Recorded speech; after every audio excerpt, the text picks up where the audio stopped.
شامل کرتے ہیں سرگودا سے ہمارے بیورو چیف محمد ندیم کے مطابق ڈپٹی کمشنر سرگودا کی خصوصی ہدایت پر ایڈمنسٹریٹر جنرل بس اسٹینڈ عمر دراز گوندل کا بطخوروں کے خلاف آپریشن سرپرائز انسپیکشن کے دوران لاری اڈا کے خارجی گیٹ پر ایک پرائیویٹ شخص کو نجی گاڑیوں سے 200 روپے سے 500 روپے کمیشن لیتے ہوئے رنگے ہاتھوں پکڑ لیا۔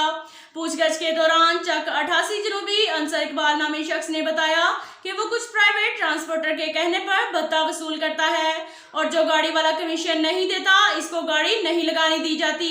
نیز یہ کہ خارجی گیٹ کے باہر گاڑیاں لگوا کر سرکاری پرچی نہ لے کر سرکاری خزانے کو نقصان پہنچایا جا رہا ہے۔ تفصیلات کے مطابق اسسٹنٹ کمشنر سرگودا کو ایڈمنسٹریٹر جنرل بس اسٹینڈ کا چارج سنبھالنے کے بعد کمزور گاڑی مالکان نے شکایت کی کہ کچھ باز ٹرانسپورٹرز نے اپنی اجارہ داری قائم کی ہوئی ہے۔ آہنے ہتھ کنڈے اور بدماشوں کے ذریعے گاڑی مالکان سے ہر پھیرے کا کمیشن وصول کرتے ہیں جس کا سرکاری فیس سے کوئی تعلق نہیں۔ اگر کوئی اڈا ملازم اس بھتہ خوری کو روکنے کا کہے تو اس کو سنگین نتائج کی دھمکیاں دی جاتی ہیں۔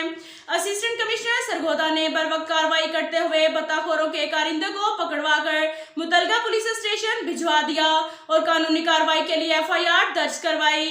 ایڈمنسٹریٹر عمر دراز گوندل نے کہا کہ پرائیویٹ ٹرانسپورٹر شخص یا سرکاری اہلکار کو اس بھتہ خوری کی بالکل اجازت نہیں دی جائے گی اور جو کوئی اس کا مرتکب پایا گیا اس کے خلاف قانونی کارروائی عمل میں لائی جائے گی۔ مزید برآں ان کا کہنا ہے کہ ٹرانسپورٹر کے حقیقی مسائل کے لیے ہر دم حاضر ہیں اور قانونی دائرہ کار کے تحت اپنے فرائض سر انجام دیتے رہیں گے۔